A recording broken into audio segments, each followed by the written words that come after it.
Hello everyone, in this video I am going to show you how you can edit or delete your own message in Google Chat on PC. Alright, so you can open the Google Chat or you can open the Gmail account and select the message, the chat message, and hover over your message. You can edit and delete. So to delete, you can select the three dot and just click delete. Select delete.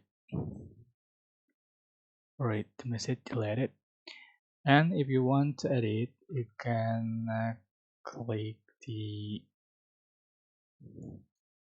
pencil icon, which is this edit and edit. So make changes.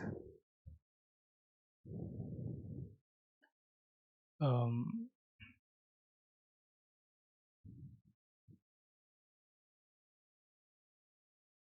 we just click update. So the message updated. Alright, I hope this tutorial was helpful for you. Don't forget to like, comment, share, and also subscribe. And if you have any question, please leave in the comment section down below. Thank you so much for watching.